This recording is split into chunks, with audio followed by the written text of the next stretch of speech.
important transitions from friendly conversations or giving advice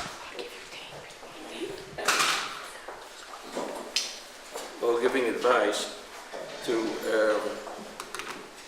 becoming a therapist is that you trust that the better you listen, the more clear it'll be what you need to do.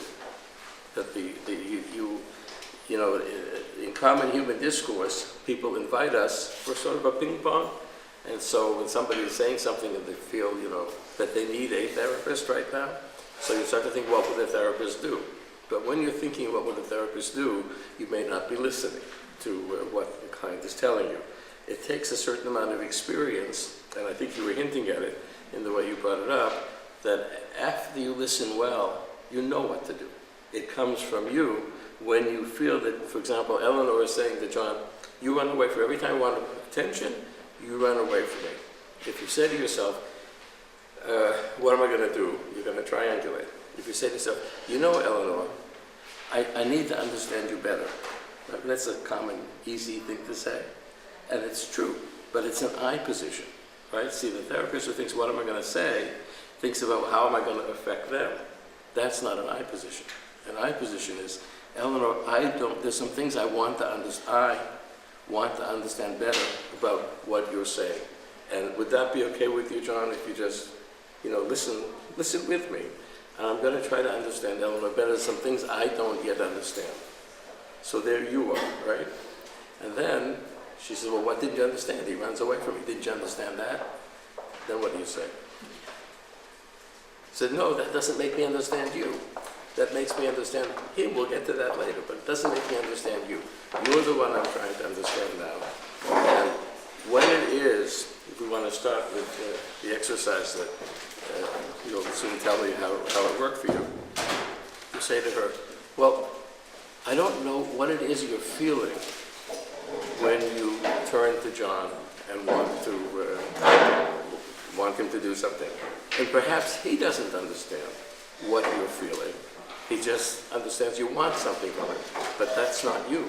So he's not. So let's see if we can understand when you turn to him, what is it you're feeling? Okay. Yeah. I had this experience this week. I had a new client, and she was asking a lot of personal questions. And what? She was asking a lot of personal questions. It was a fast session, and she was asking about, are you married? How many children do you have? These Okay. And I think, has it been a while back, I would have been like, what should I say? Whereas I was more in the place of listening to what she's actually saying, and it came out that she was just scared of. She was scared of the therapy. She needed to know if I was going to get her, she was going to be disappointed. But had I been busy with what am I going to say, I would have missed the hearing. Okay, good. Personal questions comes up every now and then in supervision, doesn't it? Because it comes up very often. And if you think about it, and that's what this course is about, thinking about it. There were going to be other courses about what to do. This course is about what to think about that hopefully grounds you in what to do. So a person comes in and says, well, are you married? Or do you have children, right? Or, do you have an older brother who's 46? Whatever, And you say to yourself, all right, what's the meaning of that in this conversation? Now, Freud had a feeling about that. His feeling was partly correct and partly incorrect, but his feeling was, that's not what we're here for, right? That the work is to understand you and not to understand me. And what will happen is the more you know me, the more you'll think about me, and the less we'll be able to think together about you. In what context did that happen? In a context where mostly it was a 50-year-old neurologist who was sitting behind the couch and listening to a 17-year-old girl, or maybe a 21-year-old woman. That was most of what was going on. Every day, 6 days a week, including Shabbos, Freud, every day, 6 days a week, at the same hour. You rented an hour, 6 days a week. So under that intense situation, Freud started to get the feeling that this is pretty dramatic. And it's not a bad thing that it's dramatic, but the drama that we want to take place is an old drama, not a new drama. You could say to a neurotic, you have enough dramas in your life. You don't need a drama with me. So let's keep it sort of clean. And that way, good morning. let's keep it clean. We're pulling for 9 o'clock to be starting, so we actually started today at 9.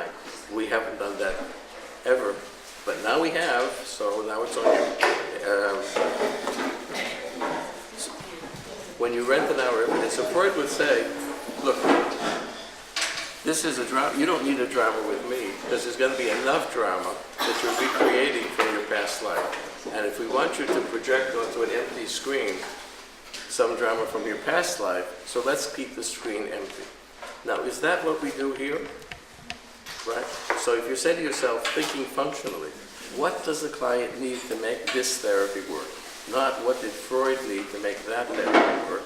And you say to yourself, okay, does this person need to know something about me, not in order to create a drama, but because it's a way of saying there's something mutual going on in the room.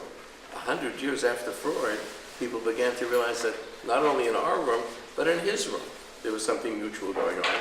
It's just that he kept away from it. He was focusing on other things. 6 days a week, you can. 1 day a week, 1 hour a week, you can't. So a person comes in and says, you know, I'd like to know some things about you. Is the information a problem?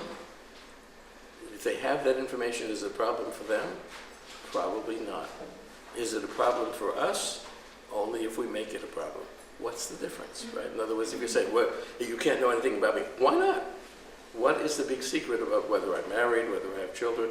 Why does that need to be a secret? See, if you introduce it as a secret, you're doing something which is very strange, right? Now, when Freud, a 50-year-old man, was talking to 21-year-old women, they wouldn't ask him personal questions. It would be strange if they asked him personal questions. So then he would say, oh, this is, you see, as an extra level of meaning, because it goes beyond regular discourse between 50-year-old neurologists and 21-year-old women. In our experience, if somebody roughly your age, or even older, is asking you something about yourself, is that strange? Is that something that seems beyond usual discourse? No. That's what would go on between people. And so if you say to yourself, okay, therapists never say anything about themselves, that's strange, right? So then you're introducing something that's in psychoanalysis is called a parameter. You're introducing something from outside that doesn't actually have to do with our function in the room, because we do things to make the therapy work. We say to ourselves, as the person walks into the room, here is a courageous person. Here is somebody who's willing to take a step, a very difficult step, and it's going to be tough going for them. So we don't want to make it harder, right? And if we say, if I tell her that I have 3 children, is that going to make this therapy harder? No, not for her. Is it going to make it harder for her if I say I don't disclose personal information? Or, let me think about yourselves. In other words, is this something that that creates a drama when what we're trying to do is to sort of move along and get to the therapy? So usually it's a better idea under our circumstances to say, well, I have 3 children, I've been married for 6 years, I live in so-and-so, and I hope that helps you to know who you're sitting with, and then move on, right? But to become Freud, you see what happens is that sometimes we become Freud because we can't be ourselves, right? So Freud is sort of the backdrop, you know, that you can always blame it on Freud, you know, like it used to be blame it on Obama. So always blame it on Freud. Freud said do it this way. I don't talk about myself because Freud didn't. Hello, Vienna, 120 years ago. Neve, 2018. So Freud created something that was culturally useful for his clients, and we have to create what's culturally useful for our clients to make it possible to not to add extra things. So that's where, when I'm thinking about what I'm going to say, sometimes you're dragging in stuff that doesn't have to do with the fact that this is a young woman who's talking to me, and if she wants to know some things about me, we can, and if we say, which of those questions was really important to you, and she may say, let's talk about me. Or she may say, oh, if I thought that you had only 2 children, not 3, then I would imagine that you couldn't understand me because I have 3 and I went nuts when the 3rd one was born. And then you're talking, right? Because then you say, okay, so you have the idea that if I'm not precisely you, let's see if we can get beyond that. How could it be possible that I could understand a third child, even if I haven't had one? Because there's so many differences between us that you're going to help me to understand your life. And then usually it goes on, because the deal is that you're going to help me to understand your life, and my life just isn't so relevant.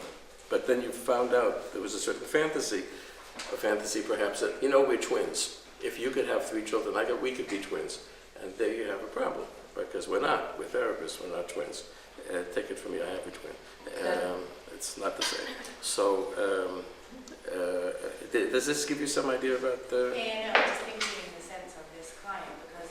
I think out loud, yeah. When you talk about, like, it being normal or strange, for example, like, I got the sense from this client, like, every question, I did at the beginning say, yes, I'm married, I have children, but she became, like, more and more persistent, so how old are you, and what's your education? Right.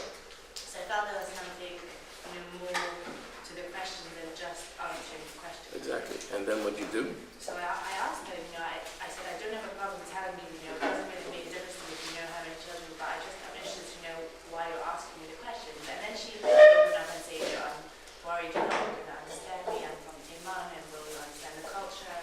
Okay. I'm worried about being disappointed. So it did open. Right. But I guess the how you judge it is whether it's normal. You judge it from here. You don't judge it from here. And if you're doing it from here, so that means that something is not yet present. Maybe it's on the way. But you see, what happened is that you didn't lose anything by answering the questions. And then after you say, oh, this is, very intense here, so it has a meaning. So you say, it's awfully important to you. Let's try to understand the importance of it. That's what you did, more or less. And then something opened up, and you continued. And the fact that she knows those facts didn't interrupt the ability to do the treatment. But if you had not given the answers, she was in some ways looking to stop the treatment. Because then it's going to be, why aren't you giving me an answer? You're afraid of me, you don't like me, you don't think there were 2 people in the room. Right? You would have created something that was disruptive instead of going along. And then, when you say something feels pressured, let's stop and look at it. But it isn't the issue. The issue is stopping and looking at it. Right. So would you always use the personal information in the room? For example, let's say you have a 40-year-old woman who comes to you and she's been trying to get married for 20 years and she's single and bitter and disappointed and desperate and lonely, and she asks you if you're married and how long have you been married, and I say happily married for 18 years. I wouldn't necessarily say happily married, but married for 18 years. That's going to create automatically bitterness, jealousy, anger within the room. So then would you use that? Exactly. Because if you say I'm not answering it, you're going to be in deep trouble. So it's better to answer it and then use it. Right. So remember you just pointed out that when she asked that you're married, she didn't ask if you're happily married. And she actually doesn't want to know if you're happily married. Because first of all, no one knows what that means. And second of all, then she's going to feel one down. And the issue is, and that's always the issue, a client is always one down, the therapist is always one up. That's how it is. But even if you don't say happily, sorry, I shouldn't have said happily, but even if I said married, then she still feels one down because she's lonely and desperate to get married. It depends how you deal with this issue. If you say, she's here, begins there, the therapist is always seen by the client. I'm not saying that we are that way, but the client sees us as somehow having an advantage over them, otherwise why would they come to us, right? What's the advantage that we have over them, by the way? What is the what? Objectivity. There's some stuff like that. The advantage we have, the single most important thing we do for a client is believe in them more than they believe in themselves, right? That's something, it's not my line, it's the line of Ralph Greenson. Ralph Greenson was the leading psychoanalyst in Los Angeles in the late 20th century. He, among other things, this is not great. It's an accident waiting to happen there. I think it's excellent for exercise. Was that? Excellent for exercise. Reframing, we'll learn about that later. So Greenson said that you have a working model of the client. the working model of the client, how I think that person might be, has to be better than the client's working model of themselves. That's what I mean by saying that we believe in them more than they believe in themselves. We think that there's something they're doing to themselves, which we hope to be able to relieve them from, which is going to allow them to be better than they believe they can be. That's our only advantage, right? The rest is sort of like, noise, but we always use that advantage. So when she says, are you married? You say, yes, I'm married. And then you say, it's so important to you. You struggle with this, right? So then you're back to what's happening with her. We're not saying you have failed. We don't need that line. Clients haven't, right? They come in with a greeting card that says, I have failed in life. In what? Freud, used the simple term that people are involved in love and work. Love and work. So somebody comes in with a greeting card that says either I have failed in love, or I have failed in work, or I have failed in both, right? And what we want to say is it probably isn't necessary that it's as bad as it is. In other words, that you can do better, and we're going to look for how we can find a way to do it. That's our only advantage. And when we use that, it levels the field. So, like, the expert... Wait a second. I'm trying to get this straight. Huh? You're still giving this? Okay, yeah. So, two things. I have comments on that. So, what about our skills and our expertise? There's a minefield. You're invited to do exercise, I'm sorry. And after exercise, they get you. Yeah. So our skills and our expertise, that's just considered the noise, like that's just... Our skills and our expertise are in service of the working model of the client. Everything that we learn, all the stuff we're learning here, is in service of helping somebody to find what they don't believe yet in themselves. But some clients come and they don't have a history of belief. No, it's just... What do they come for? Practical help. Sorry, what? Meaning, someone could have You an can issue. choose your exercise. I'll go here. But just make sure you exercise. I'm saying, I'm sure some, let's say they need help in parenting. It doesn't mean they feel like a failure. You just said this is an interesting question. Somebody who says, I need help in parenting, doesn't necessarily mean they fail. Oh, yes, it does. Oh, yes, it does. In other words, if you listen, somebody says, my kid isn't behaving, I don't know what to do. So you say, well, when you had him, you had the impression that you would always know what to do. Because every mother at the very beginning, and if not, then that's a serious problem, but at the beginning, you're in sync with your child, and you have a feeling that you know what to do. Because the child brings to you what to do. It works together. It's a mutual creation. And when that gets lost and you don't know what to do, that's a deep maternal tragedy. Women don't come and say, give me an Eitzah. They come and say, what's the matter with me? Now, they may say it as give me an Eitzah, and they may say, I hope that an Eitzah will do the trick. That's all I really need. But behind that is, I hope that's all I really need because it's not working. And it's not working, it's me not working. So most clients who come in are in general, they internalize their experience as either a lack of themselves. It's never just externalized, like, help me out, like, this child's difficult or my boss is difficult. They always think usually Okay. internalize. See, who this is bringing us directly into this issue of externalizing or not, right? What is the complementary cycle based on? Externalizing. You're not listening to me, instead of I don't know how to talk to you, right? So do clients already know that? Well, yes and no. In other words, the easier clients already know it. Because then they say, are you going to help me to find something about myself that is missing? Are you going to help me to believe more in myself? You're going to help me to find something where I slipped and I can get it back online. So they're asking for help about themselves. The ones who come in and say, my boss is a tyrant, we need to help them to get to that point. And if you think about differentiation, which we're thinking about all the time here, right? Or mutual creation. So when she says to you, my boss is a tyrant, what should I do? That's an invitation to say, you fix it, not me. So then there's going to be no mutual creation in the room. And it's lose-lose, right? Because if you don't fix it, so you didn't fix it. If you do fix it, so you fixed it, I didn't fix it. So that doesn't change me at all, right? So that's one of the difficulties with Eitzot, right? That's the person. What? Yeah, that's what I'm saying. Like, could someone just come and want advice? Let's say they don't feel like a failure at work. They just want to know how to him and the boss. Right, so Yehudis is bringing up a common problem with many clients who say, fix this for me, fix that for me, fix my husband for me, fix my mother for me, fix my baby for me, fix my teacher for me, right? Fix it. Now, that's not a bad experience. It's a very human experience. Externalization is the first thing we do when the going gets rough.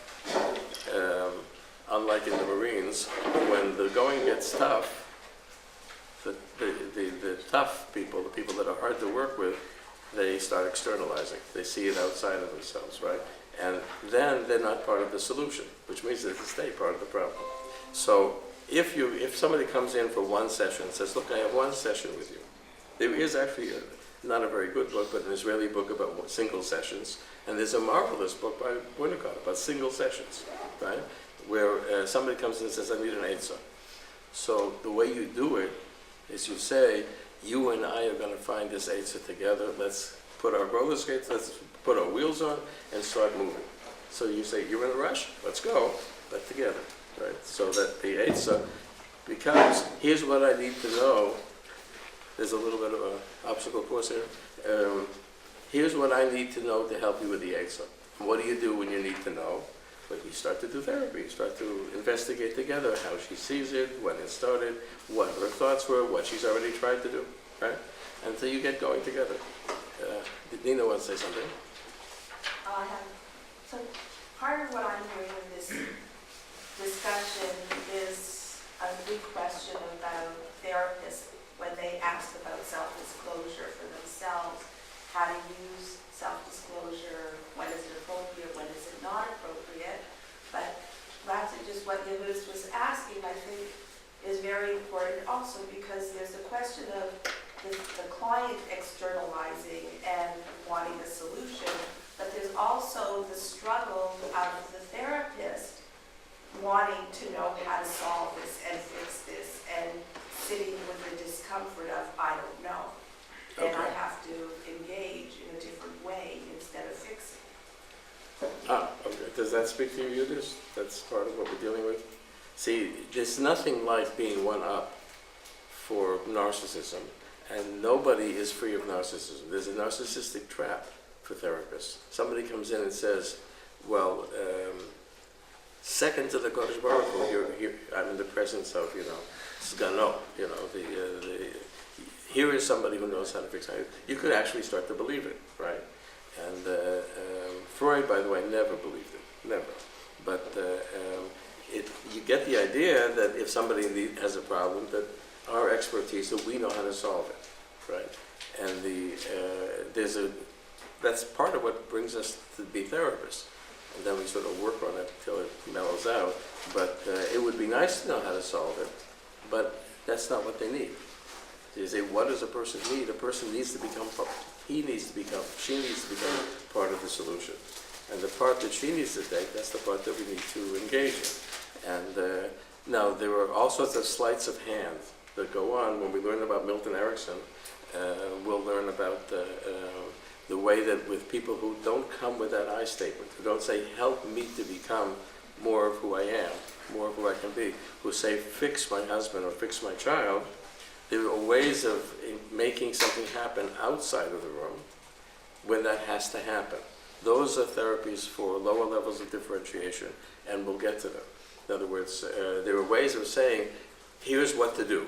And you give them a prescription, and they go home, and their life changes. But we're not yet at the point of knowing how to do that prescription. But so we need a little patience, because and the people who did that fell into the trap of narcissism and lost track of their clients, so we have to be careful. But for now, let's stay with basically, it's not good for every client, but it's good for us as beginners to be saying, I'm trying to find a way for you to believe in yourself more. Where did it disappear? When did you start to lose your confidence that you could be the mother who could solve this, or the spouse who could solve it?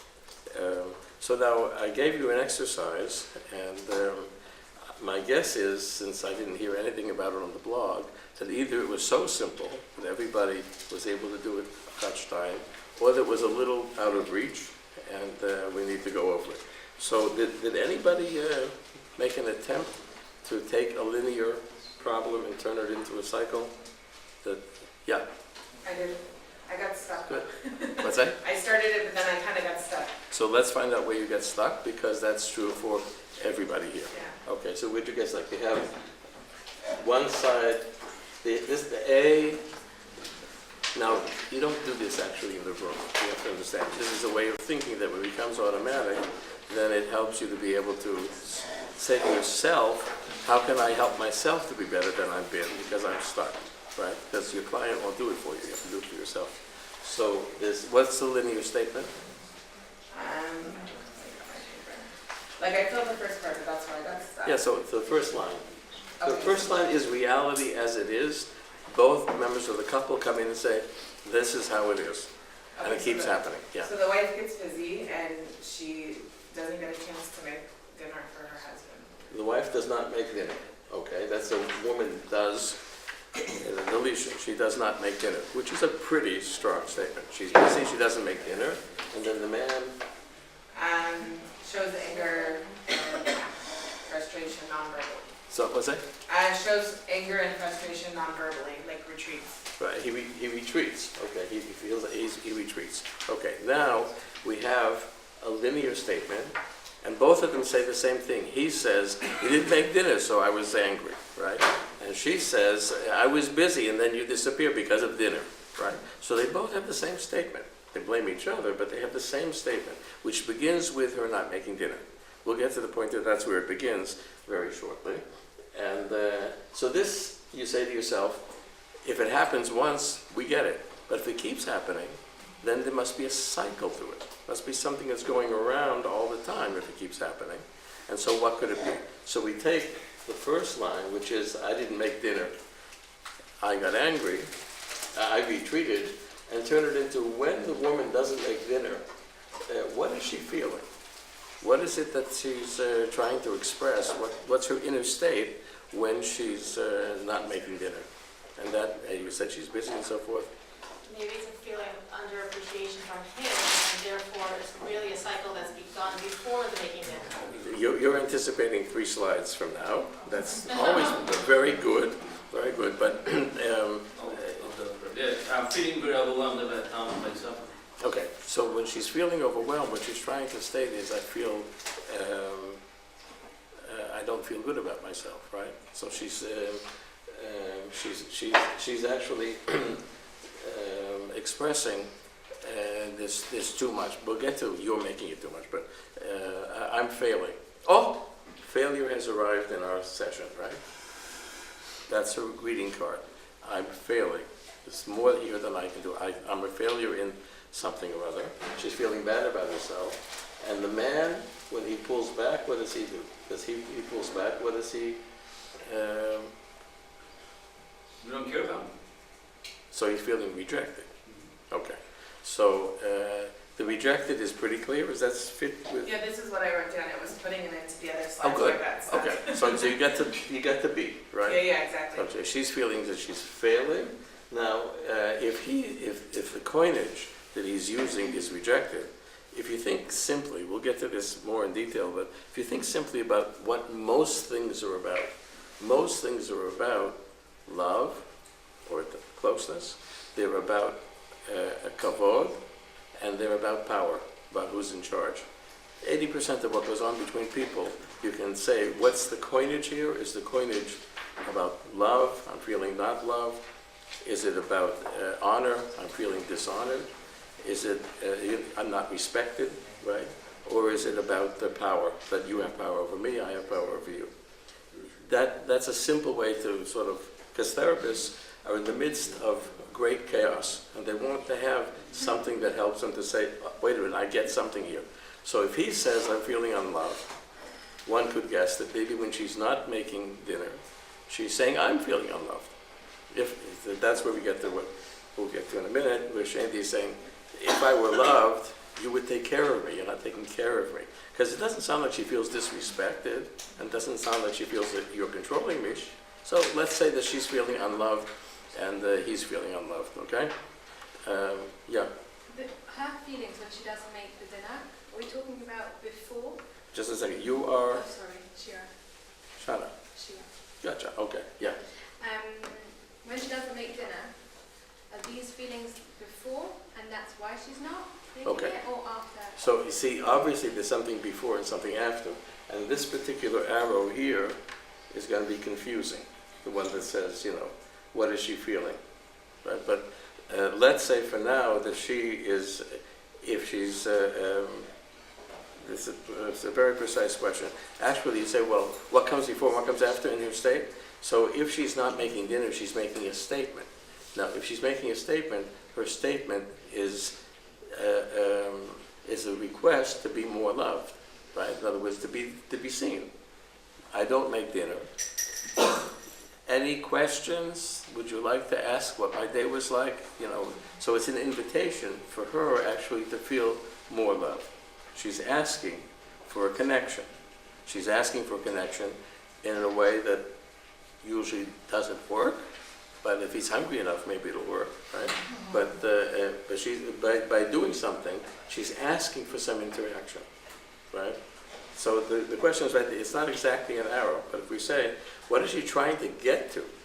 When she doesn't make dinner, what is she trying to get to happen? She's trying to get to be noticed, right? So that he comes home and says, what a day you must have had if dinner's not on the table, how can I help you, right? It doesn't work because she gets the opposite reaction, but it would be better to look at it as she's asking for connection, for love. And that's what her not making dinner is a way of trying to be connected. I'm wondering why this pattern is so familiar, as in why do so many people go through the same pattern? Okay, let's see the pattern first, and then let's ask that, okay? So don't forget the question. Judith? So does he not see that just because, I wasn't totally getting, so he feels rejected, instead she doesn't want him to feel rejected, she wants him to like notice her? Well, she's asking, remember the enmeshed and engulfed, or the engulfed, or the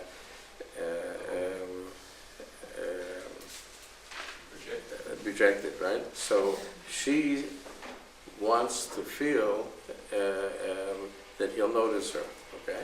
And his state when he moves away, moving away is a sign that he's feeling engulfed, right? In other words, you could say he's feeling rejected, but if we look at it more carefully, so she's moving towards him. Now she's doing it in a paradoxical way. She's not making dinner, but she's got him in the gut, right? There it is. That's right in the one of the Avot, right? She's making a statement there, and he's moving away. So he's moving away, one could say, he's feeling that that's too much for him, right? She's overwhelmed by feeling not enough connection. She moves to him for connection. He feels overwhelmed by, she's asking for too much connection. It's not something he can do. He feels, what? He doesn't know that yet. He doesn't know that yet. She just doesn't make it separate immediately, he just feels rejected. He doesn't know. You could say he feels rejected, but I'm not sure that's what we're questioning. You know, is he feeling rejected? We'll see why in a minute, but let's, for the sake of our cycle here, say that he's feeling engulfed. In other words, he's feeling that she's asking for more than he can do, right? Which is to say, oh my goodness, even though I'm hungry, I notice that you must have had a hard day. That's more than he can do. That's more connection than he can bear. So he moves away, right?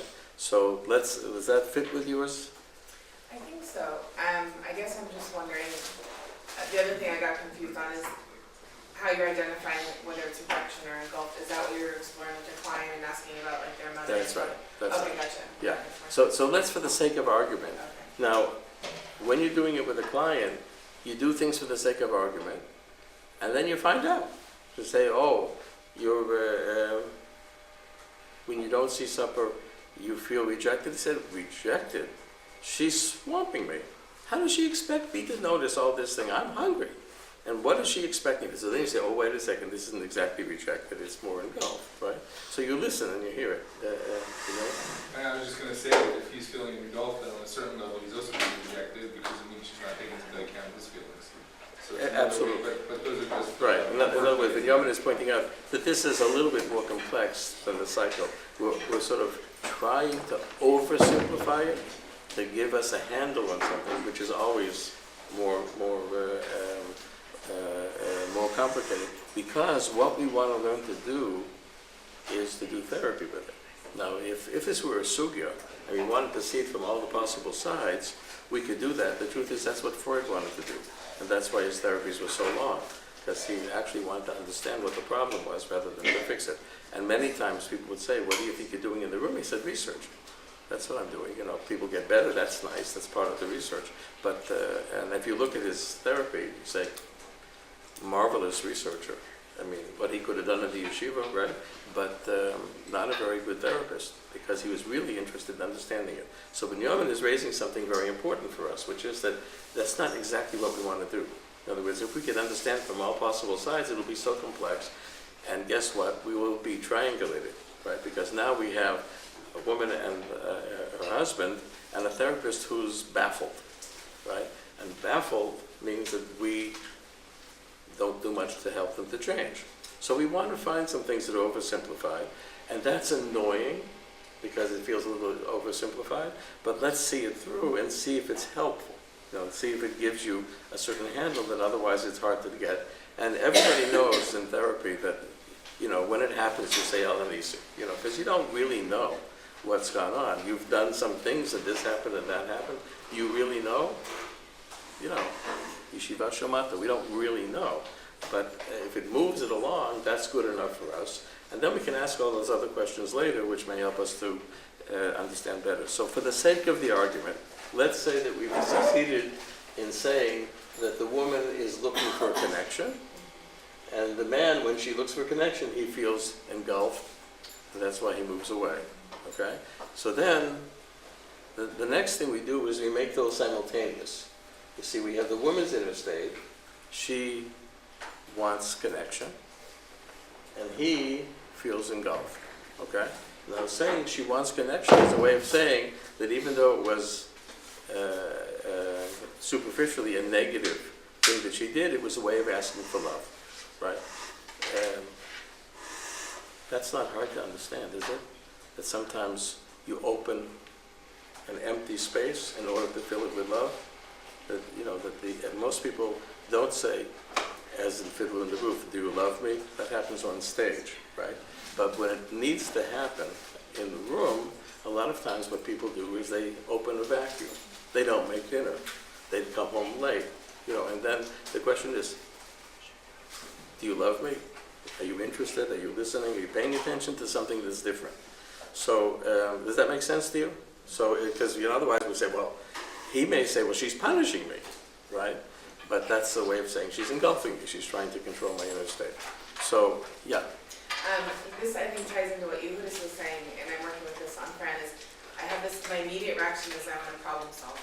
And like I'm working on, like, I hear that, but how can I change it into a dynamic like this? Right. Is there ever any good in saying, like, okay, let's figure out how we can make dinner, or are you totally missing the point? Okay. Let's figure out how to make dinner is always a useful thing to do if you know how to do it. I don't mean if you know how to make dinner. I assume that this side knows a little less, maybe. But that isn't the issue. The issue is how she makes dinner. In other words, if you say to her, listen, I'll tell you what, let's make a deal. And every time you make dinner, he sets the table and tells you how much he appreciates you. So then you're not just making dinner. You're enlisting something to happen in him too, right? But let's see how that would work in this couple, okay? So you see, this is a way of thinking that is not natural. So we would like to either know how to understand it so deeply that it becomes not understandable, or that we need to jump to what to do about it, right? So let's just stay with building the, Maria? Would you also explore the narratives, like maybe in her family, her father always made dinner for everyone, you know, like... That would be a different way of going about it. We'll get to that, but let's stay with this now. So you see that the inner states are imbalanced. She is in a plus, looking for love, hoping that something will happen, right? And but let's put it this way, in your example, Esther Avital, she had in mind that she wasn't going to make dinner. It wasn't just that things happened such that dinner didn't happen. She had in mind a statement about not making dinner, which we tried to translate as, "I would like you to love me," right? And that now takes place simultaneously with his, "You're engulfing me," right? So then we have an inner state that's imbalanced. She has a plus, he has a minus. You see how that works? Why is she in a plus? That's, I guess, also. She has a plus. She has a plus because she's asking for it to be better. She's opening up the question, "I would like you to love me," right? And by doing that, she's looking for a better situation for her than she had before it happened. That's what Shandy was getting to. She was feeling unloved, and now she's looking to feel loved. But when she feels loved, he feels engulfed, right? And then he disappears, right? Yeah. It starts with a positive and negative state. Are you still beta? Yeah. Okay, yeah. It starts with a positive and negative state. Say it again, what? Confused by the positive and negative states. Right. We'll get to it in a second, okay? So then the man, what does he do? After he moves away, he feels not engulfed because he's made his brogas, but at least he's, free of the witch who's engulfing him. And she's feeling, now we get to it, she's feeling awful, right? She's feeling that I just asked for a little love and you disappeared from me, right? So he has what we would call a safer place. Plus is a safer place, right? In other words, he's feeling not engulfed now because he's moved away, but the expense is that she's feeling unloved again, right? And so, since that's the inner state, see, this inner state is hidden. This inner state is entirely open. Both of them know about this inner state. Neither of them know about this inner state, the one that comes before her not making dinner, right? So, and then we simply put the two inner states opposed to each other, and then we say, and now let's get to the plus and the minus, that when the couple does this maneuver, but now we're saying it's not just she's not making dinner, they're not making dinner, right? In other words, there's an action that belongs to the two of them, because it has to do with the balance. After she does not make dinner, she is feeling more hopeful. She's doing it to be more hopeful. And he feels that that's a bad thing for him, that it's engulfing him. So she has more of a plus and he has more of a minus. And then he does something which means, you're moving away from me? No, that's what we do together. It's our drama. We do this thing that you move away, and then what do we get out of it? We get out of it that now you're feeling safe, but I'm not feeling safe. And so naturally it will repeat as a cycle.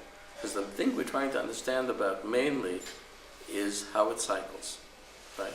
If you see how it cycles, then you can see that the cycle belongs to the two of them, right? So they don't experience it that way, but in some ways they do, because if you ask them, does this happen, often? And they say, well, like every night or every Monday and Thursday, yeah, it keeps happening. So could it be that this is a dance that the two of you dance together? Something that belongs to the two of you, that if you separate it, you say, well, you do this and then you do that. But why does it keep cycling? It's because they're balanced. And the balance is that one of them is always okay. The other is never okay. But it keeps flipping. Yeah. I'm wondering, it could be that, say, after this exchange, the woman might be feeling, she might be feeling at the same time guilty that she didn't make stuff, and he might be feeling guilty that he was rejected her. Right. How does that affect the inner state? Because he's feeling better, but the inner states are probably not Right. so. Then, now, you're getting to an important point. You can only do couples therapy with a couple who, when, let's say, she doesn't make dinner, and she feels a little better about herself, and he feels a little worse, that she doesn't like the fact that he doesn't feel good. That she cares about his pain, and it's important to her that he has pain. Even though, if you look at the cycle, she caused it, right? She didn't cause it, they made this dance together. But, and the woman would say, your feeling engulfed hurts me, I feel it. See, that's what you're getting to, is that they have this mess, right? So he moves away and she feels this is terrible, right? You can't do couples therapy with a couple that doesn't feel each other's pain. and that don't care about each other's pain. You can do other things, but you can't do couples therapy because there isn't a couple in the room. And now most couples that will come in, you'll find that even if they're screaming at each other, screaming is a sign of caring, that's kind of a sign of engagement and involvement. And even if they're screaming, I hate you and I hate you more, it's a cycle that they run together. They're still engaged in it. But so the fact that she feels guilty, he moves away and she feels guilty.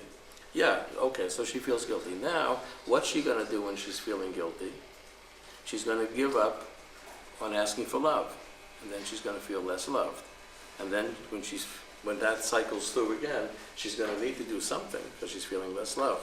When she does that for the two of them, they're going to flip into he's engulfed and she's less loved. And then they're going to flip back into he's safe from engulfment and she's... so now, what Bailey is asking is, the average therapist would say, Mamala, what are you feeling? Right? And what are you feeling? And then the average therapist becomes a triangulated therapist because she feels bad and he feels bad. She feels bad and he feels bad. And then you ask Mikaela's question, Gaval, what do I say?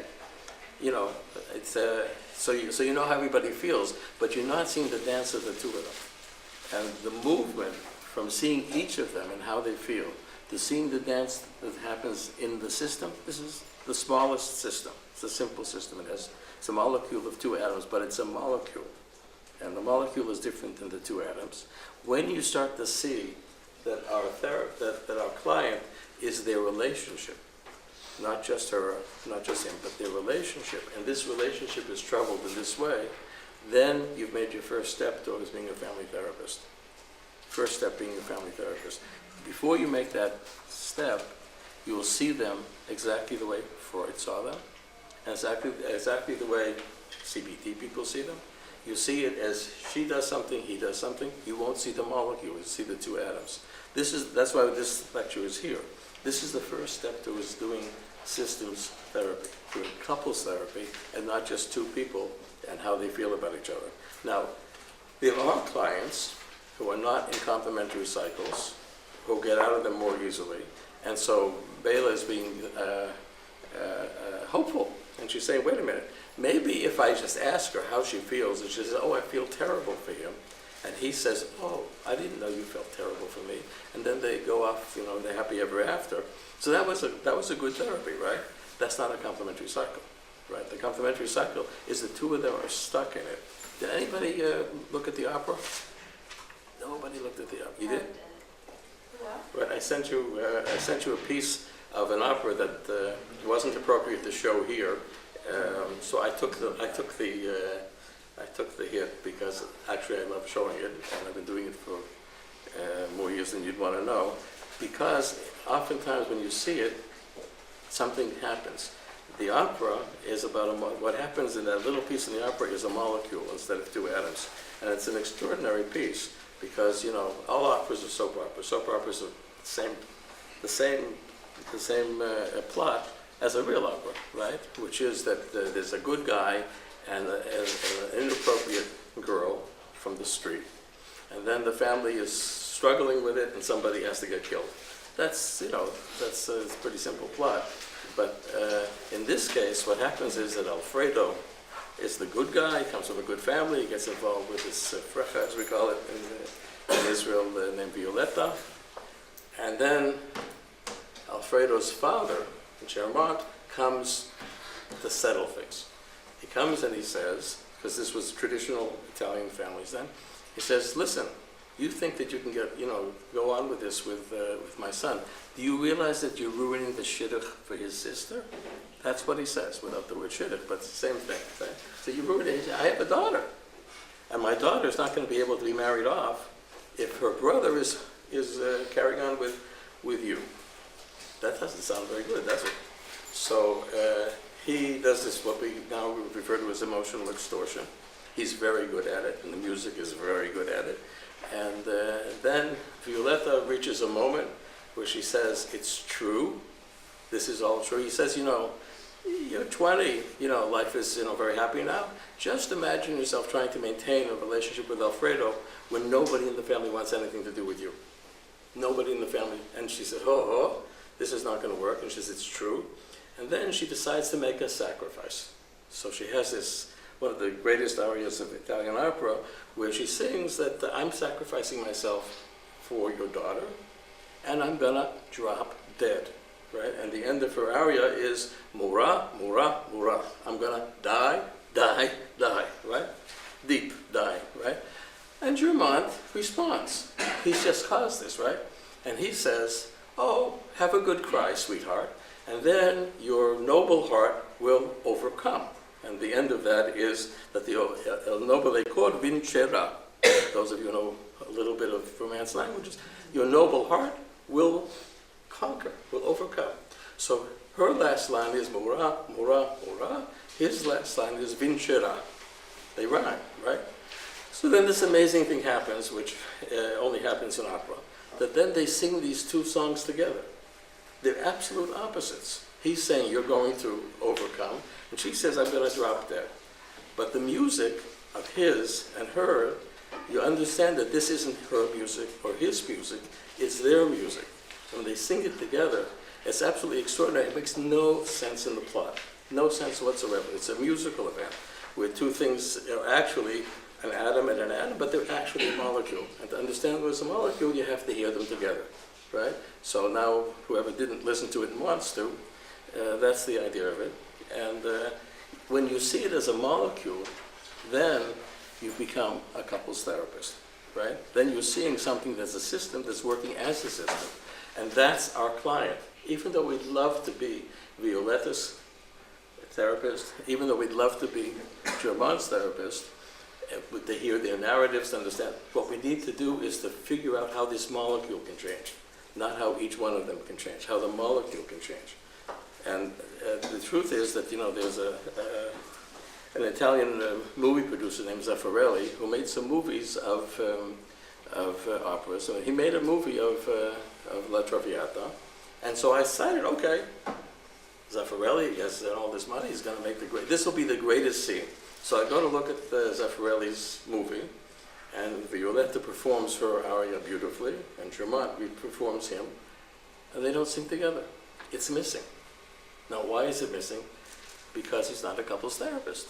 In other words, because he's doing straightforward narratives. In other words, a movie has a plot, and a plot is a narrative, and this makes no sense in the plot. How can they possibly be contradicting each other and singing together? So what did he do? He deleted it. It's the most marvelous 20 or 30 seconds of the opera, but it made no sense in the movie. So the question is, are we in an opera or in a movie? And in couples therapy, we're in an opera. Sorry, Yeah. I haven't heard it, but is it a duet? Or Yes. are they sort of singing at each other? They're singing together. Discord? It's a duet. They sing the words, mura, mura, mura, and vincerà together. And then you realize that those sounds have to go together. That it isn't her sound or his sound, that it really was, it just seemed like she was saying and he was saying, but actually they are singing together. And that's what we're looking at here, that it's a molecule, and our client becomes the molecule. Once we can separate the molecule, then we can talk to atoms. And that's one of the difficulties with narrative therapy. That narrative therapy is about atoms. It will work with people who can do that, but it won't work with people who can't. Eunice. A few things. You said we want to change the molecule. Don't we do that by changing each individual? So now we're going to talk about how we do the Okay, molecule. fine. Okay. Is this just for couples? Like, why can't this be for like Eddie dance with a mother and daughter, or father and son? Okay. In answer to the second question, you've got it. Right? There were lots of different molecules. There were father and son molecules, mother and daughter molecules, grandfather and niece molecules. You know, any dyad can be stuck if it's a repetitive sequence, which is painful for both of them, and they can't get out of it. And But they it's the come and same- they. It's the same thing. This is not just special. This Right. is for anyone's dance. But in other words, the smallest molecule, we're going to deal with molecules with 3 atoms next time, but the smallest molecule is 2 atoms, and the 2 atoms work this way. This is how a molecule stays together as a molecule, right? You asked last time, somebody asked, well, why would people engage in this? Because they think it's better than anything else possible. It keeps them together. They're both afraid that they can't be in any relationship, and this is better than being alone. This is better than being alone. And what happens if she, I forgot what we said last time, let's say he feels engulfed, but she doesn't feel that, like, she was asking, like, how does that affect the cycle? If Right. like she like lowers her expectations and says, okay, he might not. We're going to get to that in just 1 minute.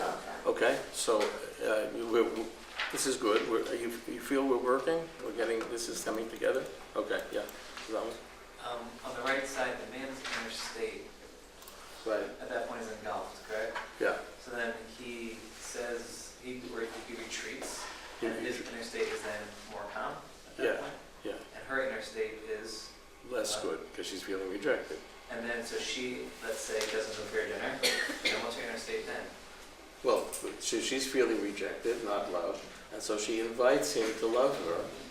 And when she invites him to love her, that was the kicker here. That's the part that's a lot to follow. But when she opens up the no dinner, sweetheart, so then she's inviting him to love her. So her inner state is better, but it creates, he feels engulfed by it. The way that she asks for love makes him feel engulfed. You got it?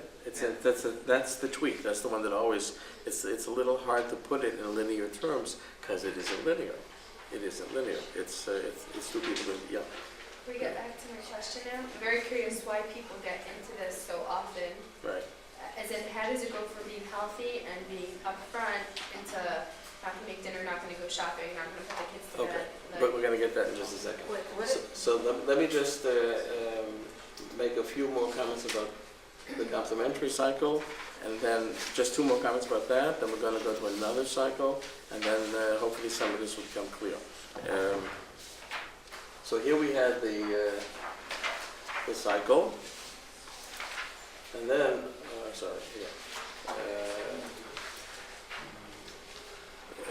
you have the Italian for those who read Italian. The first question is here. Now,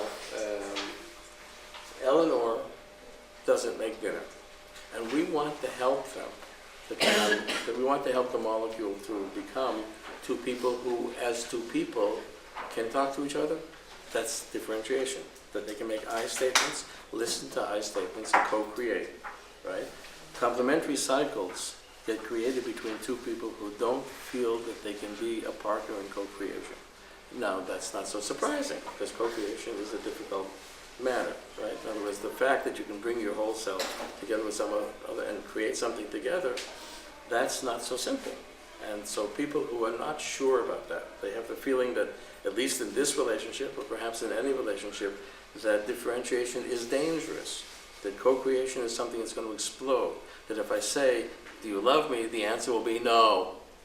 So instead of asking, I don't make dinner, and then this keeps us together. In other words, complementary cycles is a safety operation. It's a way that 2 atoms can maintain each other and not take any risks. But the price of it is that it lowers the differentiation, because there is no I anywhere. She says, you always run away from me. He says, you always bother me, or you never make dinner. It doesn't matter. But both of them are you statements. They're not I statements. They don't begin with, this is how I feel. So the therapist begins to redeem the I statements. But the therapist redeems the I statements in order to place them face to face with each other, not with the therapist. In other words, the therapist becomes somebody who engages with each of the clients, but not in order that I should understand them. So whatever I am trying to learn from the woman who didn't make dinner, I want her to be able to say that to him. Huh? That's the point of working on the molecule, not that I understand it, but she can make him understand it. So we start to talk with the woman about, listen, let's talk about what your day was like and what you were feeling when you reached the point where you said, there's not going to be any dinner tonight. I want to understand you, but you'd say to the husband while you're doing it, we want to help you to understand it, right? And so then she says, I just feel that nobody loves me. Okay. And he says to her, well, you're always feeling that, and then it drives me crazy, and they run around the cycle. In the room, halakha goes like the cycle. It keeps happening over and over again until you finally stop it enough to get to, just a minute, let me understand. When you feel The way you felt when you said, I'm not making supper, is that a feeling that you've had in your life before you met your husband? You're not making his dinner, but have you felt that? Did you bring it to the marriage? Is it something that he created, right? And so then you're pulling for the narrative, right? Then you're pulling for, wait a second, what is your pit? What is it that you brought to the marriage as a sensitivity, as a point of fragility, as a vulnerability? What was your vulnerability when you got into this marriage? And you find out that does my mother love me enough? Does my father love me enough? That these were things that troubled her before, right? And so then you're helping the husband to hear this, and of course he's saying, but you always put it on me, and then they run around again. Just keep spinning around. That's how it is in couples therapy. Just try to stop it again. You don't fight against the complementary cycle, but you try to stop at some point and say, how could your husband help you when you feel this way? Let's say that you would, take your soul in your hand and say to him, sometimes I don't feel loved. What could he do that would help you? Now, here, you see, what are we trying to do? We're trying to get John into this situation. This may sound like we're just, fiddling around with feelings, but we're not. We're trying to get John to a point where when he hears that she's feeling rejected, he doesn't have to respond in a negative way. In other words, he doesn't have to feel engulfed when she says, I need love. Because, first of all, it's her need. He didn't create it. And second of all, the person she would most like in the world to help her when she's feeling not loved is her husband. Now, if that's not the case, you can't do couples therapy, right? But let's assume it is the case. So we say, well, you really would like John to help you. Now, what does that mean that John can help you? That John can feel like he's a helper. When you need love, right, which is a plus, you're asking for love, that John doesn't have to lose his plus. He doesn't have to feel engulfed. He can be a helper for you when you feel unloved, right?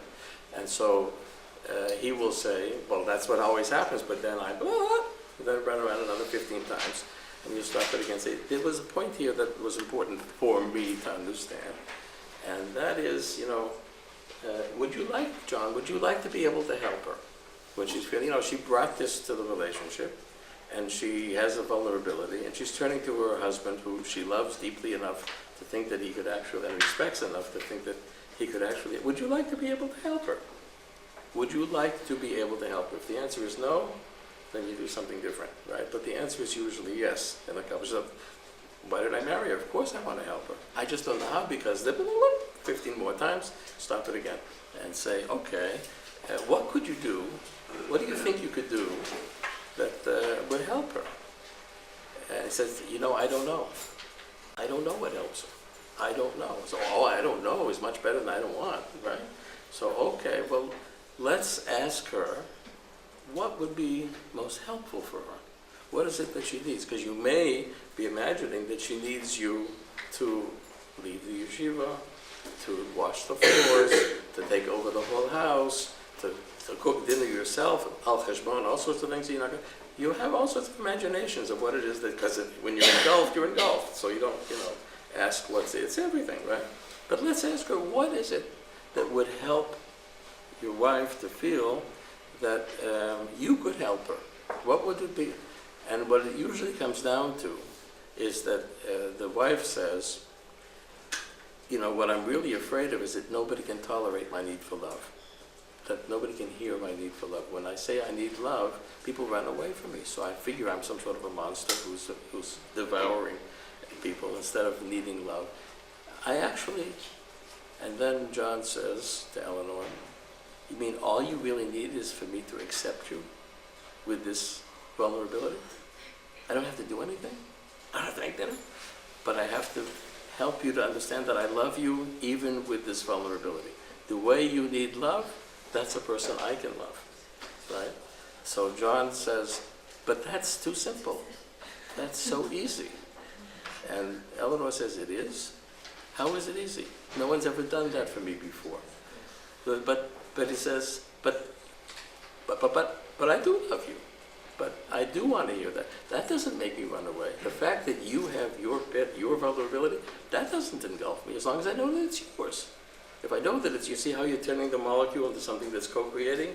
That if I know that it's yours, and I don't feel like you're saying I've created it or I'm responsible for it, then tell me and I'll listen. I might even make dinner, but I can listen. That's all I need to do is listen. So you see, what you're doing is you're treating the molecule. His narrative won't help you to do that. You're treating the molecule by, in the room, having her request him to be a helper rather than a flipper, and helping him to be the helper that he needs to be. And usually it's much easier than either of them think it is. That's part of what we're talking about, you know, that we believe in them more than they believe in themselves. Now, just one second. So then, but why did we start with Eleanor? Just one second. Why did we start with Eleanor? Maybe we should have started with John, right? And that's the other point about the complementary cycles, that John isn't ready for it yet. You see, the cycle says that John gets into, the cycle begins here. It begins with Eleanor feeling rejected. When she's overwhelmed, she's feeling rejected. That's where Shandy was pointing out.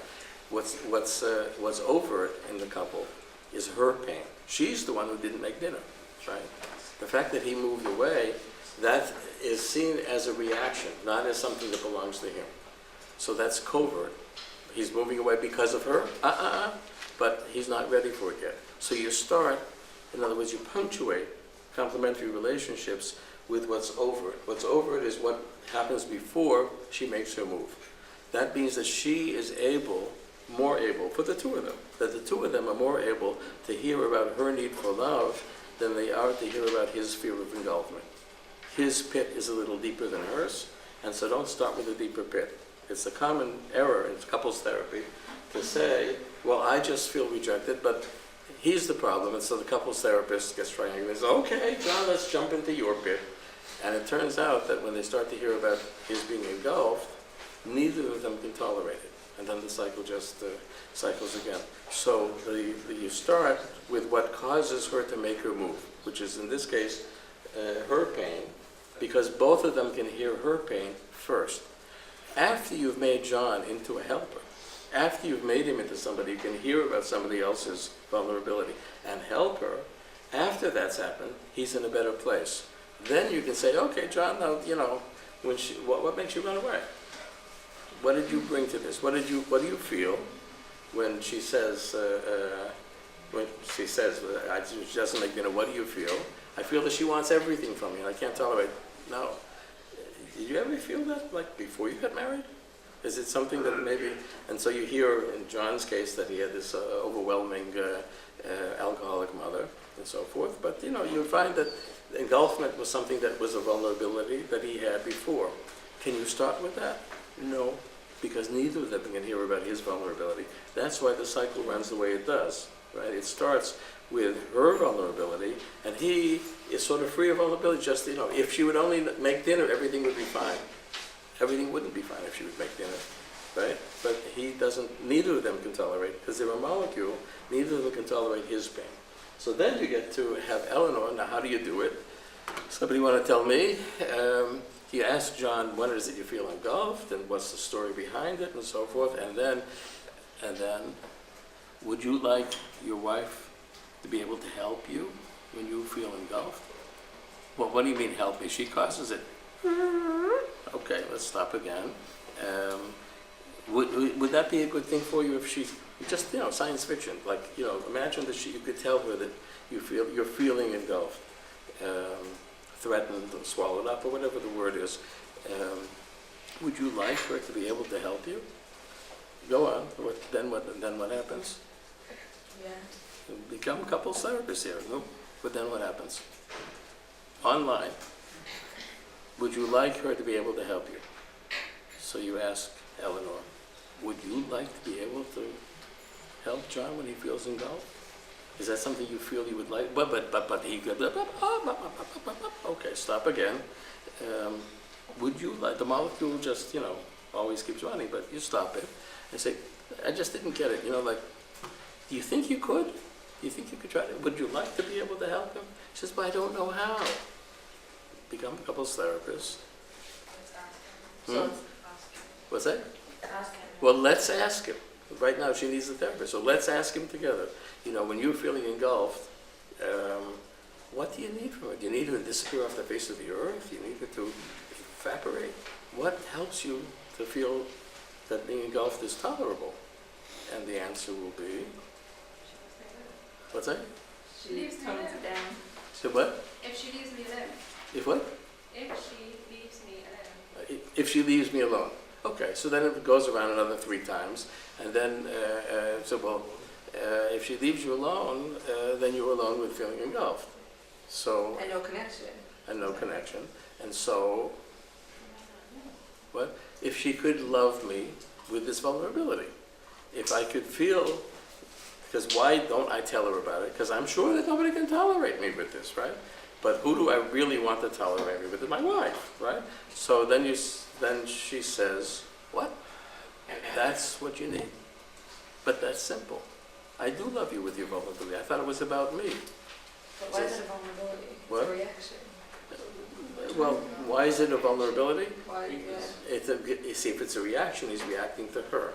If it's a vulnerability, then it's his feeling about himself, right? Maybe it's just an inappropriate reaction. What makes this An inappropriate reaction is a reaction that's being fueled by a vulnerability, right? In other words, what would be an appropriate reaction? Oh, I see you didn't make dinner. What shall we have tonight? What's an inappropriate reaction? You can't. You're trying to engulf me. Look what you've done to me. What have I done? So what's his vulnerability? His vulnerability is he feels engulfed, and he brings that to the fact that there's no dinner. The fact that there's no dinner is a fact. The fact that it means that you're engulfing me is a vulnerability that's applied to it, right? See, you're just asking an important question. How do you become a couples therapist? When you say that a reaction, which is one atom is banging into another one, is a molecular experience. It's what they do together, right? And they do it together to preserve something, but we believe they can do it better if they are able to accept each other with their vulnerabilities. That's how you treat a complementary cycle. This is in a nutshell. You know, you don't go out of here and know how to treat a complementary cycle, but at least you know the idea behind it. That actually, when it feels really crazy, the answer is actually rather simple. But neither of them see it, and they're doing their best to make you not see it, because if you see it, they're afraid it'll get worse instead of better. Now, I just want to say one more thing, and then we're going to do the exercise, and after then the blog is open, and we'll continue. We'll pick up all the questions next time. But just so that you understand one last thing, what happens if the wife goes out with her for a shiur on Monday night, and the husband says, okay, so I'm going to go out for my shiur on Tuesday and Wednesday night. And she says, well, I'm going to go out for a shiur on Thursday night and Shabbos. And he says, well, Sunday is disappearing too. And then there aren't any more days in the week, and something has to change. That's what's called a symmetrical cycle. How is it different from a complementary cycle? A complementary cycle always returns to the same point of origin. It's completely stable. It's dynamically stable. It's running the same. It runs, but it runs in the same way all the time. So it's stable. It doesn't change. The complementary cycle is a way of creating change, right?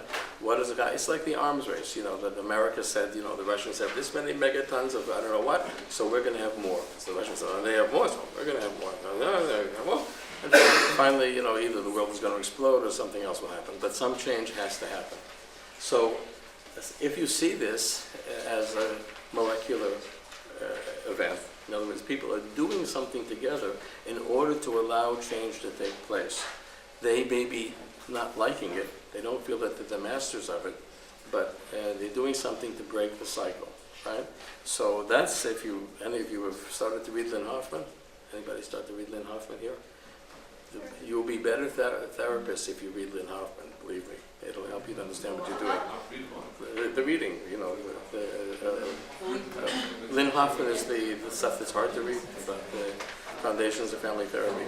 So this is what's called, or this is what we're calling a molecular reaction, is what's called schismogenesis. Schismogenesis means what do people do together when neither of them know that they're part of a molecule. Both of them feel they're doing it to each other, but neither of them feel that they're doing it together. So this runs out of hand, and then a crisis takes place, and then the family comes in with the crisis, with John and Eleanor. It didn't stay completely complementary. They got further and further away. She got more and more asking for love. He got more and more withdrawing. She got more and more rejected, and so forth. And finally, it exploded with his affair, right? So the affair, as a molecular reaction, is not an ethical statement, but it's a statement of how people are together, is a way they got further and further